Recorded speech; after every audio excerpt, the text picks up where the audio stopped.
I will faithfully execute that I will faithfully execute the office of President of the United States. the office of President of the United States. Congratulations, Mr. President. 제47대 미국 대통령으로 취임하며 4년 만에 백악관으로 돌아온 도널드 트럼프. 미국을 다시 위대하게, 마가를 내걸고 강력한 미국 우선주의를 예고했습니다. We will make America great again. 그의 거침없는 리더십을 경험했던 국제사회는 트럼프 2기 행정부가 몰고 올 불확실성에 술렁이고 있습니다.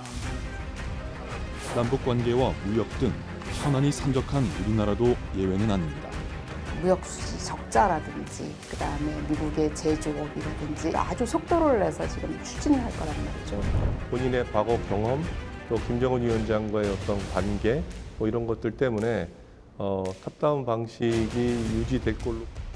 하지만 비상계엄과 탄핵 정국으로 대미 외교 공백에 대한 우려는 갈수록 커지는 상황. 계엄 사태로 인해서 외교의 글로벌 네트워크에서 한국이 빠져 있는 상태입니다. 지금 사실은 손을 놓았다라는 표현을 쓸 정도로 어려운. 트럼프 대통령의 성향을 면밀히 분석해 위기를 기회로 만들어야 한다는 목소리에 힘이 실리고 있습니다. 오늘의 팩트체커 안동준 기자 나와 있습니다. 안 기자, 트럼프 대통령이 기존 정치 문법이나 외교 관리에서 자유로운 성향이잖아요. 그렇기 때문에 트럼프 대통령의 재집권이 우리에게 미치는 영향도 상당할 것 같아요. 네, 안보와 경제 등 여러 분야에서 불확실성이 커졌다는 게 전문가들의 공통된 분석입니다. 이 트럼프 1기 행정부 때도 거래 중심적 사고와 직설적 화법, 톱다운 방식의 의사결정 등 트럼프 대통령의 강한 개성이 우리 정부와 기업의 대응을 어렵게 만들었기 때문입니다. 네, 트럼프 2기 대응 전략을 짜는 과정에서 트럼프가 어떤 사람인지 이걸 파악하는 것도 중요할 것 같아요. 맞습니다. 그래서 오늘은 트럼프 대통령을 직접 만났거나 분석해온 사람들의 이야기를 통해 트럼프 2.0 시대, 우리의 대응 방안을 집중 모색했습니다. 지난 2021년 11월 트럼프 대통령의 자택인 미국 플로리다주 마르라고 리조트. 연임 실패 뒤 재선을 준비하던 그가 태권도복에 자신의 이름을 적습니다. 검은 띠를 두른 채 자세를 취하고 활짝 웃으며 태권도 명예 구단증까지 받습니다. To have a black belt and to have this honor is really something very special. 현장에 있었던 이동섭 국기원장은 그때의 환대를 아직 잊지 못합니다. 트럼프 대통령이 자택 집무실로 외부인을 초대한 건 매우 드문 일이기 때문입니다. 영국의 엘자베스 여왕, 그다음에 아베 총리, 시진핑 중국 주석, 그다음 제가 4번째로 영광스럽게 방문하게 된 거죠. 네. 특히 언론에 비친 스트롱맨 이미지와 달리 배려심이 돋보였다고 말합니다. 태권도를 치켜 세우는 등 손님의 기분을 띄워주려고 노력했다는 겁니다. 도복을 입고 국회의사당에 가서 연설하겠다고 얘기했고 또 국회의원 시범단을 정상회담할 때 와달라고. 외강 내유, 즉 겉은 강하지만 속은 부드러운 사람이었다는 게 이 원장의 기억입니다. 전문가들은 트럼프 대통령의 이런 특성이 상대에게 호의를 베풀고 원하는 걸 얻어내려는 전형적인 사업가의 면모일 수 있다고 분석합니다. 독단적이고 그리고 자기 얘기만 하는 것 같고 하는데도 트럼프는 나름대로의 계산을 하고 합니다. 전형적인 사업가고 전형적인 그 실용주의자고. 집권 1기 시절 북한을 대했던 태도에서도 이런 모습을 엿볼 수 있습니다. 취임 초 김정은 북한 국무위원장을 강하게 비판했던 트럼프 대통령. But if it is forced to defend itself or its allies, we will have no choice but to totally destroy North Korea. Rocket Man is on a suicide mission for himself and for his regime. 하지만 북핵 문제 등을 놓고 북미 간 대화 분위기가 무르익자 조롱 섞인 평가는 180도 달라졌습니다. We're having very good discussions. Kim Jong-un he really has been very open and I think very honorable from everything we're seeing. 자신의 발언을 뒤집은 데 대한 부담보단 담판을 앞두고 실리를 챙기려 한 거란 해석이 많습니다. 필요하게 됐어요. 그러면 회유 정책을 써야 되겠죠. 뭔가 기분 좋은 거를 한다든지 뭔가 원하는 것들을 잘 이렇게 구슬러서 잘 가야 돼. 트럼프 대통령이 거래 중심적인 성향이 굉장히 강한데 이런 트럼프 대통령이 이동섭 국기원장을 자택의 집무실까지 초청한 점이 좀 눈에 띄거든요. 이게 어떻게 가능했던 겁니까? 네, 국기원 미국 버지니아 지부장의 제자가 연결고리가 됐다고 합니다. 이 트럼프 대통령의 측근이자 태권도 5단인 이 인물이 만남을 주선한 건데요. 이 막내 아들인 배런 트럼프가 태권도를 배운 것도 트럼프 대통령을 설득하는 데 도움이 됐다는 후문입니다. 네, 이른바 연줄이 중요한 역할을 한 거네요. 맞습니다.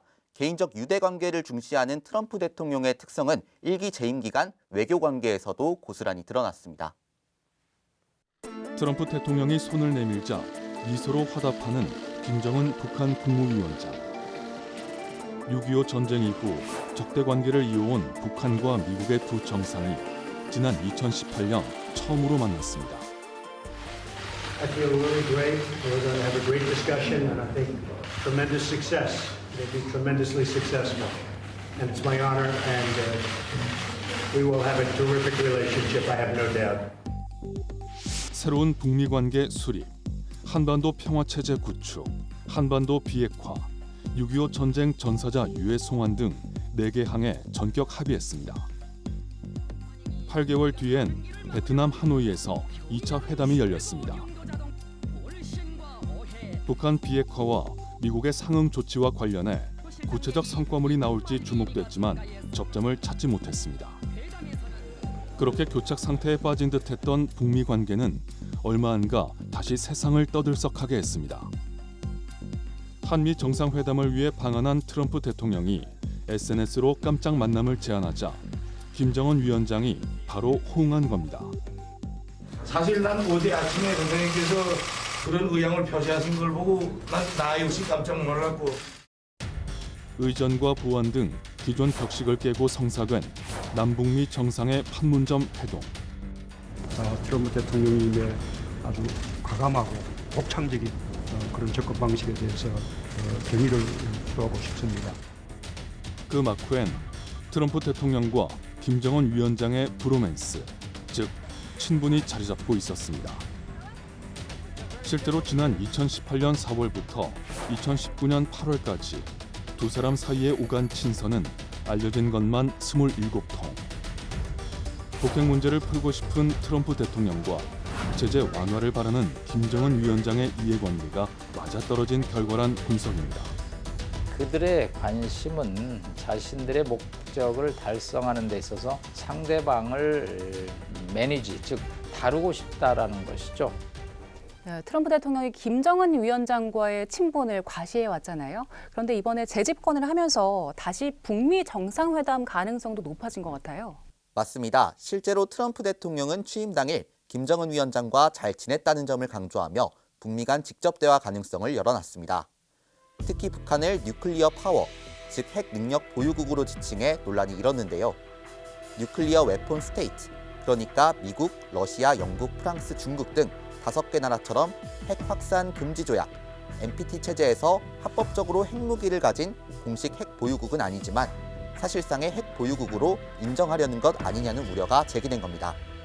미국이 북한과 비핵화가 아닌 핵 군축 협상에 독자적으로 나설 경우 우리 안보는 더 큰 도전에 직면할 수밖에 없습니다. I was very friendly with him. He liked me. I liked him. We got along very well. Now he is a nuclear power, but we got along.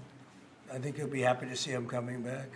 네, 트럼프 1기 때와 2기 때를 비교하면 북한이 적대적 두 국가를 선언했다는 거, 이 점이 크게 달라진 건데 자칫 이 상황에서 우리만 관련 논의에서 배제되는 게 아닌가 이런 우려도 들어요.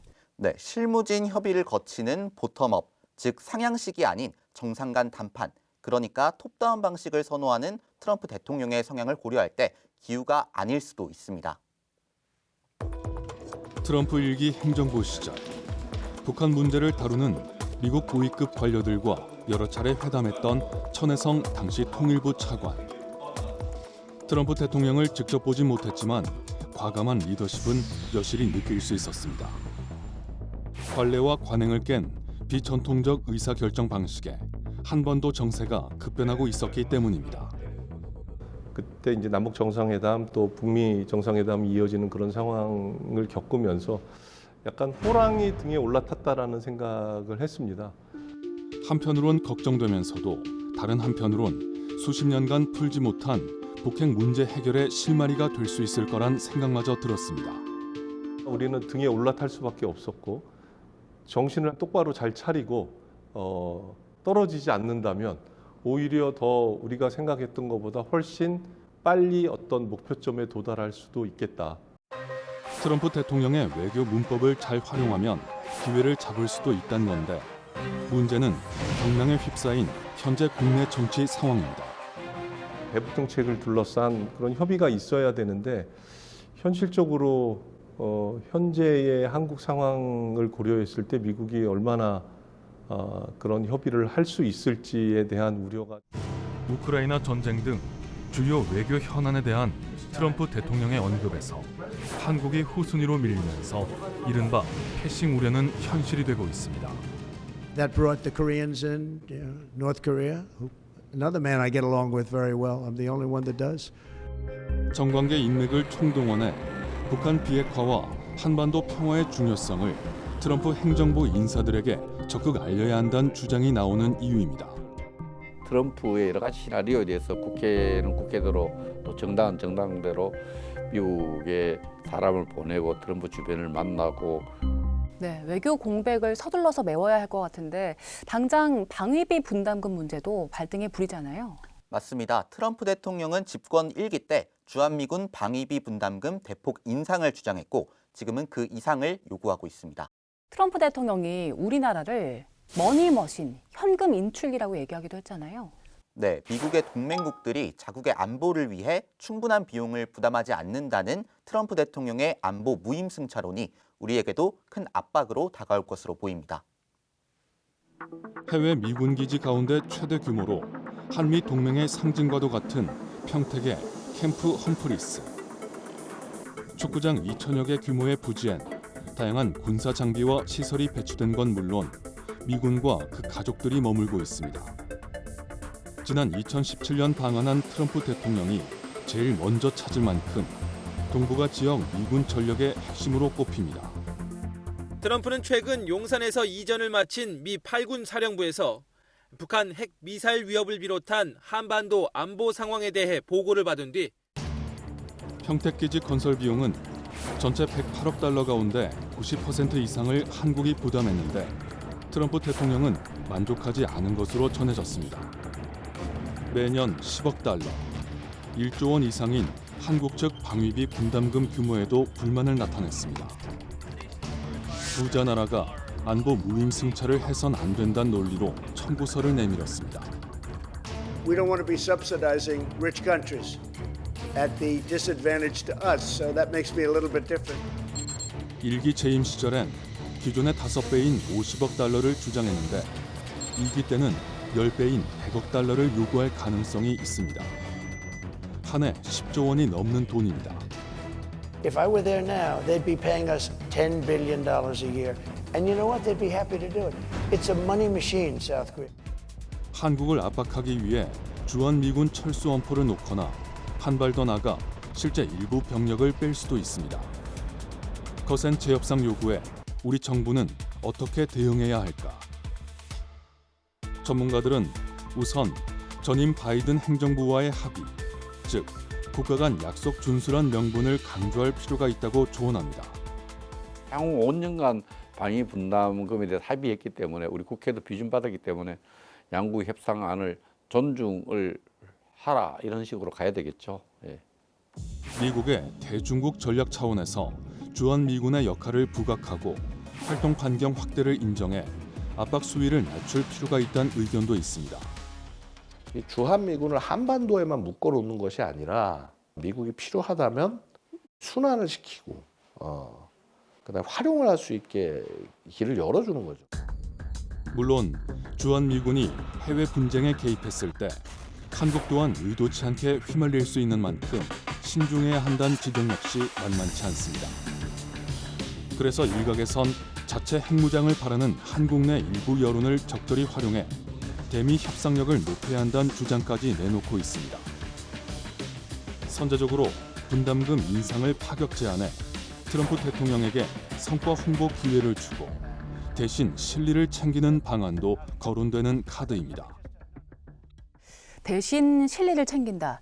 이게 외교 안보뿐만 아니라 경제 분야에서의 불확실성도 커지고 있기 때문에 이런 얘기가 나오는 것 같아요. 네, 트럼프 대통령은 대선 후보 시절 모든 수입품에 최대 20%의 관세를 부과하겠다고 공언했습니다. 또 전기차 보조금을 폐지하는 공약도 내놨는데요. 모두 우리 기업과 경제에 큰 충격을 주는 내용들입니다. 방위비 분담금 재협상을 막을 수 없다면 아예 먼저 올려주고 경제 분야 피해를 최소화하자 이런 주장이 나오는 이유 같아요.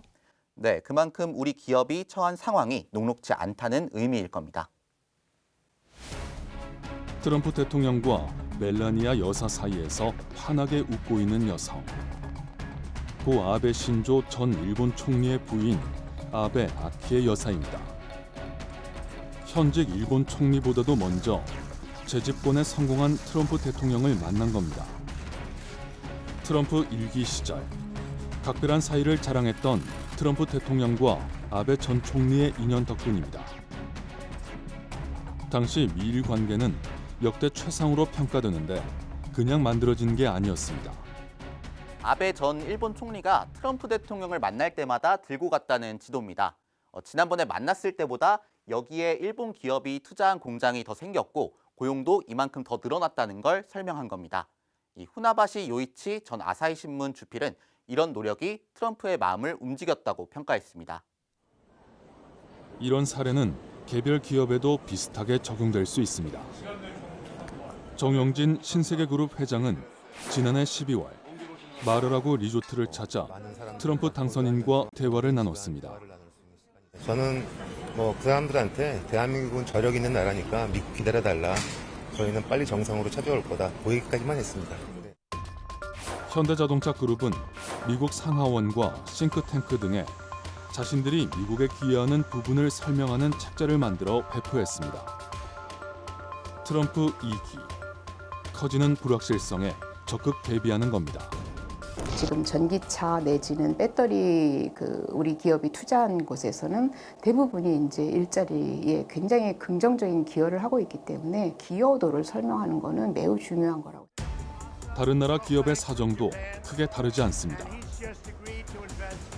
손정희 일본 소프트뱅크 회장은 트럼프 대통령에게 대규모 투자를 약속했고 메타의 마크 저커버그, 애플의 팀 쿡 등 글로벌 기업 CEO들도 경쟁적으로 트럼프 대통령을 만나 환심 사기에 나섰습니다.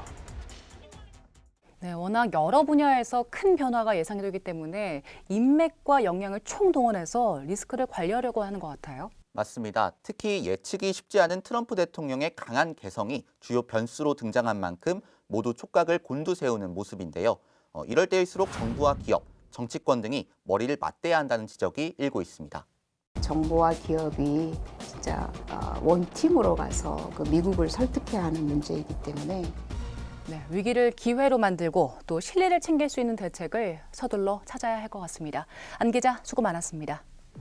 오늘 팩트추적은 여기까지입니다. 저희는 다음 주에도 현상 이면에 숨겨진 사실을 쫓아 시청자 여러분 목소리에 귀 기울이겠습니다. 함께해 주신 여러분 고맙습니다.